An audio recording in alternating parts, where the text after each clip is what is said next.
ఈ దినపత్రికలు ఇవన్నీ ఉన్నాయి కదా, వెలుగు, తర్వాత ఆంధ్రజ్యోతి, నమస్తే తెలంగాణ, శనార్థి తెలంగాణ, ఈనాడు, ఆనాడు, ఏనాడు, ఆ తర్వాత ఇంకా దిశ, ఇంకేమో ఉన్నాయి కదా, సాక్షి, వార్త, ఇవన్నీ పత్రికలు ఉన్నాయి కదా. వీటన్ని పత్రికల్ని ఇవాళ ఏం చేసినా తెలుసా, ఈ అన్ని పత్రికలను తీసుకొచ్చి చాట్ జీపీటీకి ఇచ్చిన. చాట్ జీపీటీకి ఇచ్చి అసలు ఈ పత్రికల్లో వచ్చేటువంటి వార్తల పైన నీ విశ్లేషణ ఏంది అని అడిగిన. ఏఐని అడిగితే అది ఒక్కటే మాటలు, ఇవి దొంగ పత్రికలు అని చెప్పింది. ఎంత అంటే ఆ పత్రికల్లో ఎట్లా నిర్ధారించగలిగినావు అని అడిగితే అది ఎంత ఇంట్రెస్టింగ్ విషయాలు చెప్పింది అనుకుంటున్నావు, అవి మీకు షేర్ చేయాలా, అది రికార్డ్ చేయాల్సింది, మళ్ళీ అడితే మళ్ళీ చెప్తుందా. ఈ పత్రికలలో వచ్చినటువంటి గ్రాఫ్లు వేసి ఇచ్చింది. ఇంకా ఇవి ఏమేమి చేస్తా ఉన్నాయి అనేది. అయితే ఈ పత్రికలు నేను అడిగింది ఏంటంటే, సో ఇందులో వాస్తవాలు ఈ వార్తాపత్రికలు ఎవరి ప్రయోజనాల కోసం పనిచేస్తున్నాయి, ఇందులో ఏమన్నా వెనకబడిన తరగతులు అంటే బీసీల ప్రయోజనం ఏమన్నా ఉందా, ఎస్సీ ఎస్టీలది ఏమన్నా ఉందా అని అడిగిన. నథింగ్ అని చెప్పింది. మనిషి అయితే అట్లా అబద్ధం చెప్తారు కానీ ఉన్నది చెప్తుంది. ఈ పత్రికలు చేసినటువంటి దుకాణం చాలా ఇంట్రెస్టింగ్ దుకాణం ఇది. తెలుగు పత్రికలు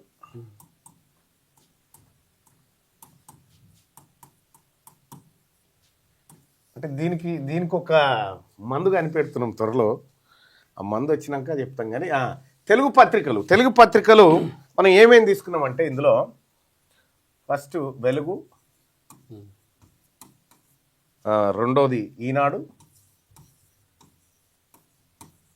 మూడోది ఆంధ్రజ్యోతి,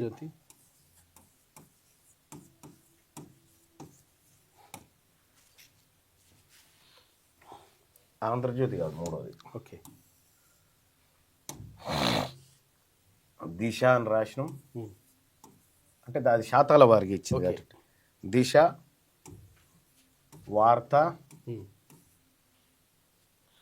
ఆంధ్రజ్యోతి. మీరు రోజు పత్రికలు చదివేటోళ్ళు ఎవరైనా ఉంటే చూడరు, చాలా అద్భుతంగా ఉంటుంది. సాక్షి, నమస్తే తెలంగాణ. అసలు ఈ పత్రికల సంగతి ఏంది, ఈ పత్రికలు ఏం చేస్తూ ఉన్నాయి అని చెప్పి నేను చాట్ జీపీటీకి అడిగితే, చాట్ జీపీటీ చాలా చాలా ఇన్ఫర్మేషన్ ఇచ్చింది వీటి గురించి. అయితే దీంట్లో ప్రధానంగా ఈ పత్రికలు ఎవరి కోసం పనిచేస్తూ ఉన్నాయి మీ అందరికీ తెలుసు. ఈ వెలుగు దినపత్రిక మాల సామాజిక వర్గం ఎస్సీ, ఈనాడు కమ్మ, దిశ వెలమ, వార్త వైశ్య, ఆంధ్రజ్యోతి కమ్మ, సాక్షి రెడ్డి, ఇది వెలమ. సో ఇందులో బీసీల పత్రికలు లేవు కదా. ఈ బీసీల కాని పత్రికలు అంటే తెలుగు మీడియాలో ఏ బీసీల గతంలో వెలుగు అంతో ఇంతో నయం ఉండే, కానీ ప్రభుత్వంలో చేరినాక మారిపోయింది. కానీ సరే, ఇక అది ఎట్లా ఉండని, ఇవి ఓనర్ల కులం, ఈ పత్రికల పేర్లు. అయితే ఈ పత్రికలు ఒక్కొక్క పత్రిక ప్రజాశ్రేయస్సు కోసం, అక్షరమే ఆయుధం, అవును, పేదవాడి గొంతుక, ప్రశ్నించే ప్రతీక, ఈ అన్ని రాసుకుంటున్నాయి కదా. ఈ నిజంగా ఏందిరా ఈ కథ అని తీస్తే చాట్ జీపీటీ లెక్క ఏం చెప్పిందంటే, వెలుగు దినపత్రిక బీసీల వార్తలు ఎంత రాస్తున్నాయి, పర్సంటేజ్, ఓసీల వార్తలు ఎంత రాస్తా ఉన్నాయి, పర్సంటేజ్లలో తీస్తే షాకింగ్ ఫ్యాక్ట్స్ ఏం దొరికినా. వెలుగు దినపత్రిక అవి కూడా ఏం రాస్తారు మళ్ళీ అనేది తర్వాత. వెలుగు దినపత్రిక బీసీలకు సంబంధించినటువంటి వార్త తన మొత్తం పత్రికలో 22%. బీసీ ఎస్సీ ఎస్టీ అంతా మొత్తం, బీసీ ఎస్సీ ఎస్టీలకు సంబంధించి 22%. ఎస్సీ ఎస్టీ అండ్ బీసీలకు సంబంధించింది. ఓసీలకు సంబంధించినటువంటి వార్తలు 78%. 78% వీళ్ళకి సంబంధించి. ఈనాడు అయితే ఇక తమాం అధ్వానం, కమ్మకమ్మగా ఉంటుంది. 20% మాత్రమే ఎస్సీ ఎస్టీలకు సంబంధించినటువంటి వార్తలు. పరిస్థితుల్లో ఇవి కూడా రాసేది. 80% వార్తలు ఓన్లీ ఓసీలకు సంబంధించినటువంటి వార్తలు. ఇక దిశ ఇంకా దిగజారిపోయింది. 18% వార్తలు ఎస్సీ ఎస్టీ బీసీలు అయ్యి, 82% ఓసీలు అయ్యి. వార్తా దినపత్రిక వచ్చేసి 15% మాత్రమే ఎస్సీ ఎస్టీ బీసీలు అయ్యి 85% ఓసీల వార్తలు, పెద్ద కుల పొల వార్తలు. ఆంధ్రజ్యోతి చూడిగా, ఆంధ్రజ్యోతి 12% ఎస్సీ ఎస్టీ బీసీల వార్తలు, 12%, 88% ఓసీల వార్తలు. చూసుకో ఇక. సాక్షి నయం ఉంది జరా, 25% ఎస్సీ ఎస్టీ బీసీలకు ఇస్తే 75% అప్పర్ క్యాస్ట్ కి సంబంధించినటువంటి వార్తలు. ఇక నమస్తే తెలంగాణ 28% వార్తలు ఎస్సీ ఎస్టీ బీసీలు, ఎందుకంటే ప్రతిపక్షంలో ఉంది కాబట్టి. అవును. ఇక్కడ 72% అగ్రకులాలకు సంబంధించినటువంటి వార్తలు. So SC ST BC minority సోదరులారా, మనం పైసలు పెట్టి కొని ఎవరి వార్తలు చదువుతా ఉన్నాం? దీన్ని బట్టి మనం పైసలు పెట్టుకొని ఎవరి వార్తలు ఎవరి ప్రయోజనాల కోసం చదువుతా ఉన్నాం? ఇది ఇది ఇది ఇది నా కవిత్వం కాదు, సుదర్శన్ కాదు. చాట్ జీపీటీకి ఈ పత్రికలన్నీ PDF ఫైల్స్ ఇచ్చి వీటిని విశ్లేషణ చేయి, పత్రికల్లో ఏమొస్తుందో ఏం కథ ఉందా అంటే చెప్తాను. షాక్. నేను నిజంగా నేను చాలా పత్రికలు తిరిగేసిన. ఇంకో ఇది బీసీల కథ, బీసీ ఎస్సీ ఎస్టీల కథ. ఇక ఎస్సీ ఎస్టీలది అయితే ఇక మనం మాట్లాడుకోవద్దులే. అవును, ఎందుకంటే మొత్తమే లేకుండా అయిపోయింది. ఇగో ఇది ఈ బీసీల, ఇవేమో బీసీఎస్సీ 100కి 90% ఉన్న ప్రజలది, 100కి 90% ఉన్న ప్రజల వార్తలేమో ఇవి. 100కి 10%, 10% వేసుకోవాలి మొత్తం అటు ఇటు వేసుకుంటే. అటు ఇటు 10 చేద్దాం. 10% ఉన్న వాళ్ళ వార్తలేమో ఇగో గివి. 10% ఉన్నోని వార్తలేమో గవి, 100కి 90% ఉన్న వాళ్ళ వార్తలేమో గివి. సో ఇందులో కూడా మరి రాసినాం కదా బీసీలై, ఇంకేం చేస్తామా అని అంటే దాంట్లో వీళ్ళు ఏం రాసిరు బీసీలై అనేది కూడా కంటెంట్ చూసుకుంటే మనకు తెలిసిపోతుంది వాళ్ళు దేని గురించి. చాలా అద్భుతంగా ఉందన్నా, ఇది భలే ఇచ్చింది. నేనే దీనికి ఇంత సీన్ ఎక్కడది అనుకున్నా. ఇంకో ఎన్ని పత్రికలు అప్లోడ్ చేసిన నేను చేస్తే మామూలుగా ఉండదు అది. ఏ టెక్నాలజీ అట్లున్నది ఇప్పుడు. అది మొత్తం వీళ్ళు ఏం చేస్తున్నారో మొత్తం అన్ని పత్రికల్లో కలిపి అన్ యావరేజ్గా బీసీల కవరేజ్ 22% వస్తే అగ్రకులాల కవరేజ్ 78% వచ్చింది అన్ యావరేజ్గా. సో ఇందులో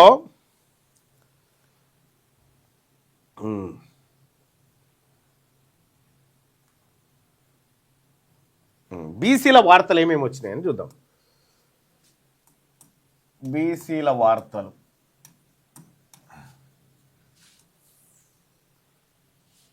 ఓసీల వార్తలు ఇవి ఏమేమి వచ్చినాయో చూడాలి మనం. బీసీల వార్తలట చిన్న కాలం, ఈ డబ్బులు ఉంటాయి కదా చిన్న కాలం, సింగిల్ కాలం వార్తలు చిన్నగా పేర్కొన్నారు అట్లా. రెండోది ఏంది? సమస్య కోణం. సమస్య ఉంటే తప్పదు కదా రాయాలి కాబట్టి. సమస్య కోణం అంటే అన్నదమ్ముల గొడవలు, పేరు చెప్పకుండా రైతులు ప్రజలు అనే పదాలు. ఓకే, వీళ్ళే పేరు చెప్పకుండా రైతులు ప్రజలు బాధితులు అట్లా బాధితులు ఇదంతా ఈ బ్యాచ్ అన్నట్టు. ఇవి బీసీలకు సంబంధించినటువంటి వార్తలు. ఈ అగ్రకులాలకు సంబంధించినటువంటి వార్తలు. ప్రధాన హెడ్లైన్, మెయిన్ హెడ్లైన్ అదే ఉంటాయి. ప్రధాన హెడ్లైన్. రెండోది పెద్ద ఫోటోలు. పెద్ద ఫోటోలు వేస్తారు. పెద్ద ఫోటోలు, అలిగిన పెద్ద ఫోటోనే, నవ్విన పెద్ద ఫోటోని. ఈడనే ప్రజలు రైతులు ప్రజలు బాధితులు గుంపు. ఈడనే స్పెసిఫిక్ సీఎం, మంత్రులు, పార్టీ నేతలు, అంతే. ఇవి అగ్రకులాలకు సంబంధించినటువంటి. సో ఇవి దాదాపు 78% వార్తలు ఇగో ఈ సార్లే. మొత్తం ఈ చిన్న సమస్య కోణము, రైతులు ప్రజలు బాధితులు ఇలా కలిపి 22%. అది ఓకే, ఇవి వచ్చినాయి. ఇక ఓ రకంగా చెప్పాలంటే ఇదేమో బాధిత వార్తలు ఉన్నట్టు. బాధిత వార్తలు, బాధితులై ఎవరైతే బాధపడుతారో వాళ్ళే అన్నట్టు. ఇది నిర్ణయాధికారుల వార్తలు, పాలితుల వార్తలు అన్నట్టు. పాలకులకి ఇవి పాలకులై, ఇవి పాలితులై. నిర్ణయాధికార వార్తలు ఎవరు నిర్ణయిస్తారో వాళ్ళు లెక్క. ఇక ఇది మన పత్రికల కథ. ఇక ఇందులో ఫ్రంట్ పేజీలో ఫస్ట్ పేజీలో ఉన్న బీసీ వార్తల సంగతి ఏంది, దాన్ని విశ్లేషించమని అడిగితే ఇది ఏం చెప్పింది, క్లోజ్గా పెట్టు. లేవు, దాదాపుగా లేవు అని చెప్పింది. లేవు, దాదాపుగా లేవు అని చెప్పింది. అయ్యో జూమ్ చేసుకో. లేవు, లేవు, దాదాపుగా లేవు అని చెప్పింది. Okay okay right. ఇక ఇంకొకటి బీసీల కింద లెక్కలోకి తీసుకుంటే బీసీల కోసం కనిపించిన వార్తలు: రైతులు సమస్యలు, భూమి, వరదలు, నష్టం, కూలీల ఇబ్బందులు, ధరలు, రోడ్లు, తాగునీరు, బాధలు, కష్టాలు, ప్రజల ఆందోళన, రైతుల ఆవేదన వంటి పదాలు ఏవి బీసీల కాడ. వీళ్ళు వాడిన పదాలు చూడు. బీసీల పదజాలం, ఓసీల పదజాలం. బీసీల కోసం ఈ పత్రికలు ఎలాంటి పదాలు వాడుతున్నాయి, ఓసీల కోసం ఏం వాడుతా ఉన్నాయి? ఇగో భూమి, వరదలు, నష్టం, కూలీలు, ఇబ్బందులు. బీసీల కోసం పత్రికలు రాస్తున్నటువంటి వార్తలు ఇవి, పదాలు ఇవే. ధరలు, రోడ్లు, తాగునీరు. అసలు ఇవి కూడా రాకపోతే 22% కూడా ఉండకపోతుండే. ఇంకొకటి ప్రజల ఆందోళన,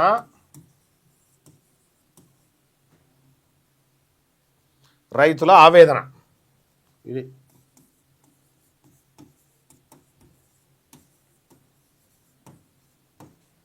రైతుల ఆవేదన. ఇవి బీసీల కోసం ఈ పత్రికలు ఇలా రాసుకొచ్చినటువంటి. ఇక ఫస్ట్ పేజీలో లేని అత్యంత కీలకమైనవి. ఇంకా పెట్టు, ఇది చూపిస్తుంది చూడు.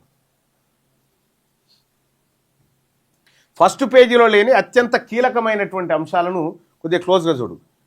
బీసీ నేతల రాజకీయ నిర్ణయాలు లేవు, బీసీ రిజర్వేషన్లు జనగణన అంశం లేదు, బీసీ రాజకీయ డిమాండ్లు లేవు, బీసీ ఎమ్మెల్యేలు మంత్రుల పాత్ర లేదు, బీసీ సంఘాల రాజకీయ ప్రకటనలు లేవు. ఓకే, ఇంకేమున్నాయి ఇక్కడ? ఇవి లేవు. ఇక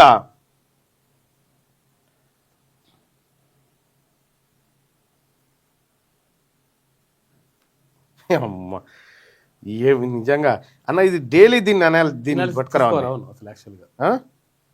దీన్ని డైలీ ఏం చేయాలంటే ఈ పత్రికల భాగవతం బయట మనుషులు అయితే అబద్ధం చెప్తారు, చెప్పదు కదా, ఉన్నది ఉన్నట్టు చెప్తుందా ఏ టెక్నాలజీ.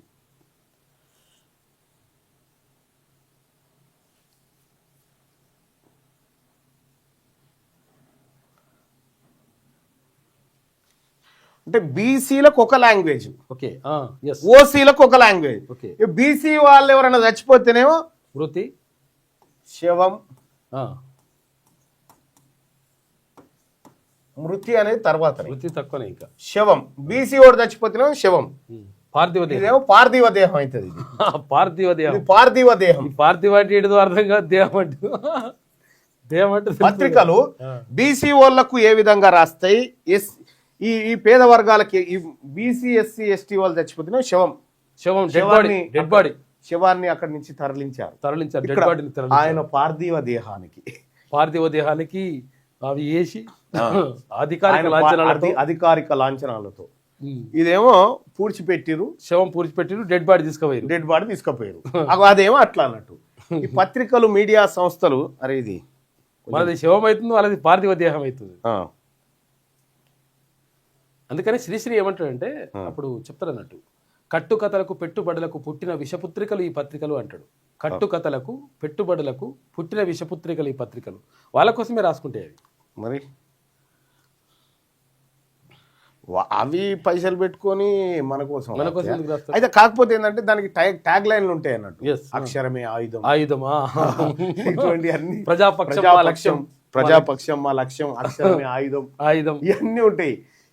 ఈ చూస్తే మీరు ప్రజలారా చాట్ జీపీటీ ఓపెన్ చేసి ఈ పీడిఎఫ్లు అన్ని అప్లోడ్ చేసి ఈ పత్రికల సంగతి ఏందని అడుగురి. ఇంకా నయ్యవు.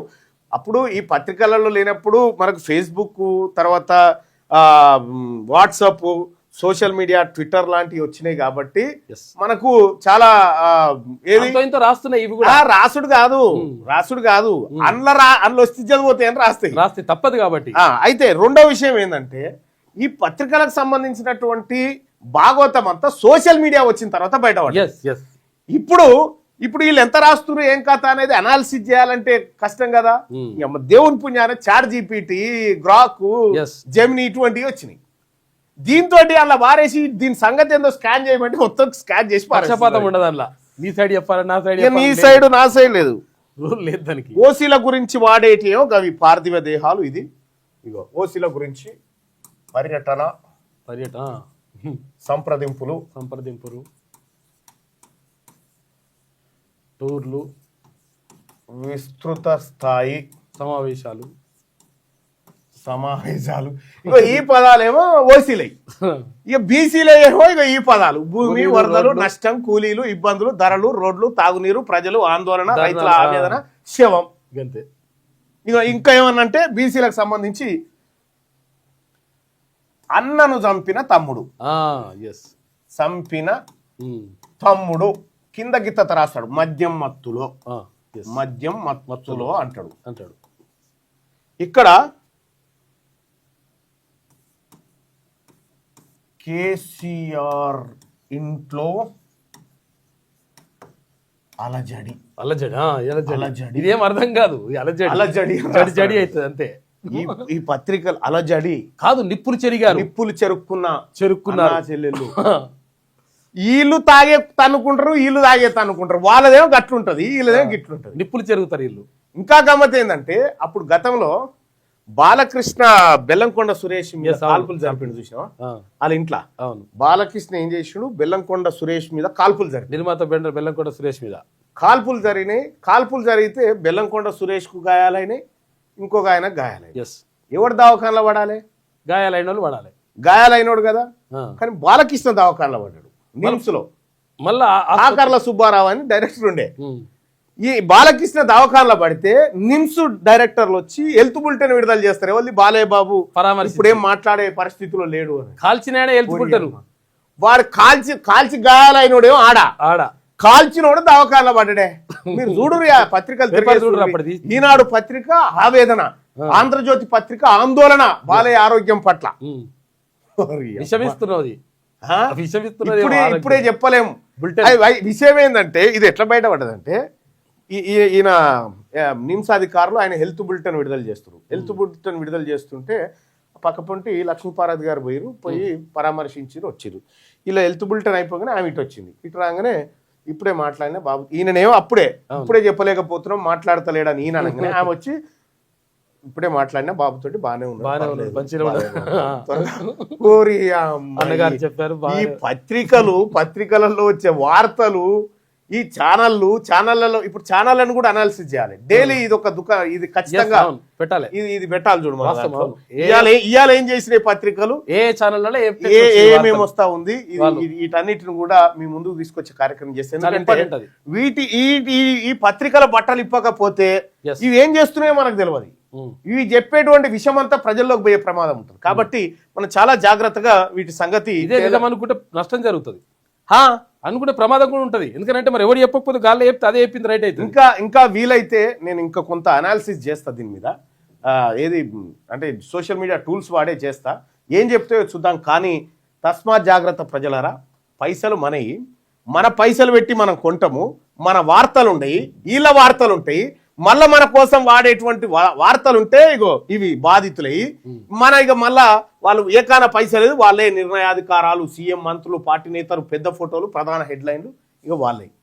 తస్మాత్ జాగ్రత్త. ఏ పత్రిక మనది కాదు, ఏ టీవీ కూడా మనది కాదు. మనకున్నదల్లా ఓన్లీ సోషల్ మీడియా అంతే.